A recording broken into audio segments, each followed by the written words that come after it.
witches. So today, as promised, we're going to transition into talking about our second topic of the month, protective magic. So I know I gave an overview of this topic last month during kind of my introductory, here's the basics of witchcraft kind of videos, I guess. But I'd like to explore this a little bit more in depth, and I think this is going to be a great new chapter for your Book of Shadows. Hopefully it's pretty straightforward from the name, but protective magic is one of the most important things a witch can possibly learn, especially as a novice practitioner. And if you're finding these videos and you're a beginner witch and you don't know where to start, protective magic is fantastic. Also watch the rest of my videos. There's a whole playlist, I promise.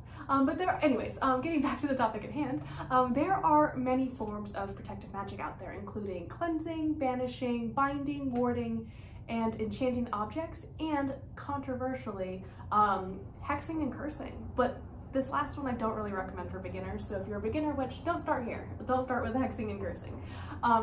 Today we're going to talk about each one of these in depth.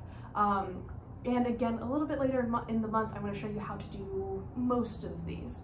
Okay, so the first one we're going to start out with is cleansing, and this is the easiest thing you can do if you're a beginner witch, and this is like the first thing, like first spellcraft you're doing, which is very exciting. Cleansing is my #1 recommendation because it's great. And cleansing is physically removing any negative energy from your space. And I see cleansing as essentially a reset, like hitting the reset button for the energy in your space or your tools. I find that like if there's a lot of chaotic energy in the house, cleansing kind of just neutralizes that, right? So if you buy a new tool or a new deck of tarot cards, I really recommend cleansing them as well in case they had picked up any sort of energy from, you know, people touching them in the store or what have you. This can be done kind of in a whole host of ways. The most common way, and the way that you've probably seen most often on like social media or like in the movies and stuff, is smoke cleansing. So that is taking incense or a bundle of herbs. Remember, white sage is endangered and also part of a closed practice, so don't buy it. And it is done by lighting the bundle of herbs on fire, blowing it out, and then wafting the smoke around your room.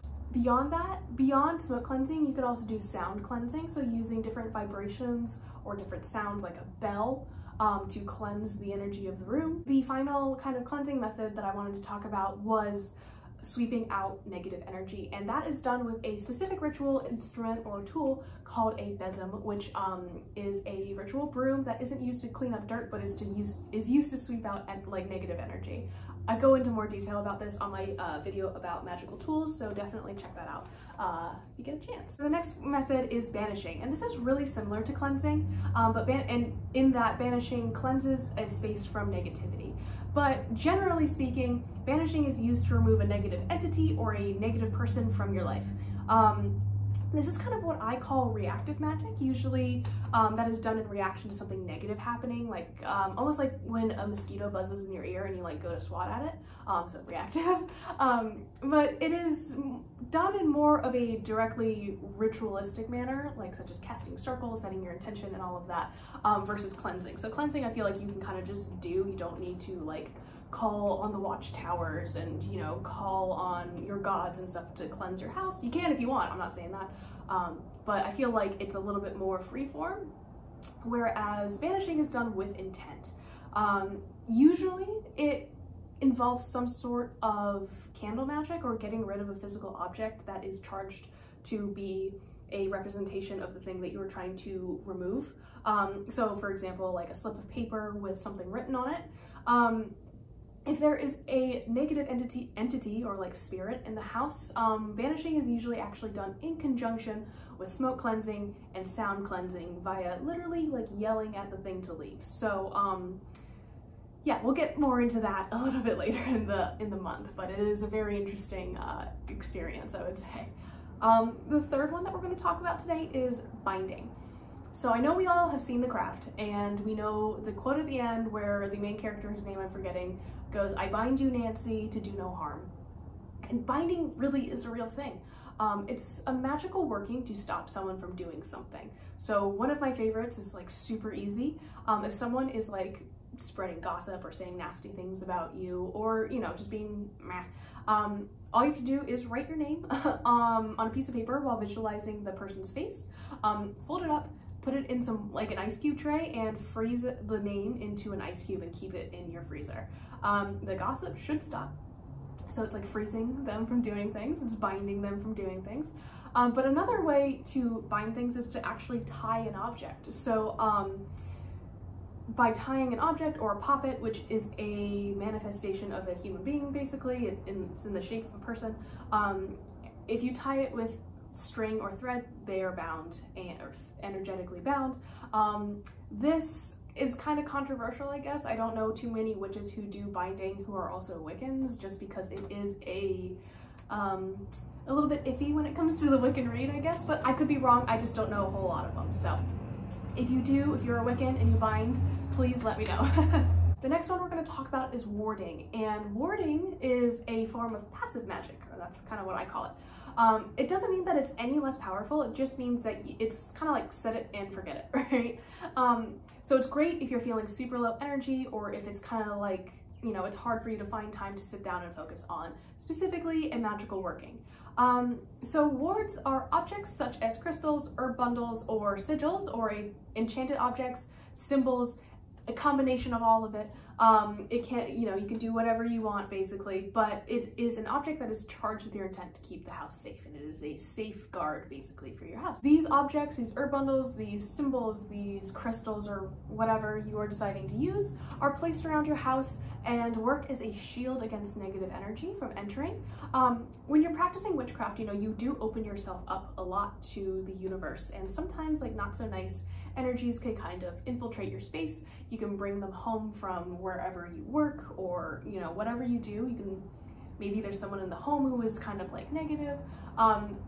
So in that case, you could place wards around your room if you don't want them come. It's a whole, you know, very versatile.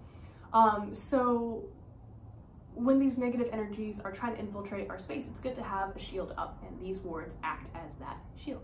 The next thing we're going to talk about is enchanting objects. This one is one of the more simple ways of protecting yourself. You can enchant an object like an amulet or a necklace or a piece of jewelry or anything really that you want with the power to protect you by holding the object, charging it with your intention. You know, if you choose to do this, I recommend you do it under the light of the full moon, and really that's as simple as it can get. If you so choose, like I often tend to do, you can also use herb blends to consecrate the object. You can charge it with crystals on your altar, you can talk to your gods. So that one is like theoretically very simple. If you charge it and say like, hey, this necklace is a protection symbol. Obviously a little bit more convincing than that, but if you really set your intent, and enchant an object, it can be just as simple as holding it. So it's really great for witches who are in the broom closet, because it doesn't have to be a pentacle like I wear. It could be literally anything. It could be a bracelet or a ring or something, but it still acts the same way. If you do, again, like if you do this, I recommend that you cleanse the object first and then also charge it during the full moon. And I do that on a monthly basis with all of my jewelry. Anything that I keep on me at all times, I try to cleanse at least once a month. So yeah, that's a really great and really accessible way to have some protection around you pretty much at all times. And finally, much awaited probably, the last one I'm going to talk about is hexing and cursing as a form of protective magic. Now, I know this seems so weird to keep in a video about protective magic, but there are witches out there who do hex and curse in their practice, and I want to acknowledge that, because I feel like sometimes it kind of we get into this territory of like, do no harm, like love and light, very like specifically Wiccan principles, and I adhere to a lot of those myself, to be honest. I don't like hexing and cursing. I'd rather just tell somebody to F off personally, but anyways, I do want to bring some validity to witches who do hex and curse as a form of protective magic, because I know it sounds backwards, but it's a thing.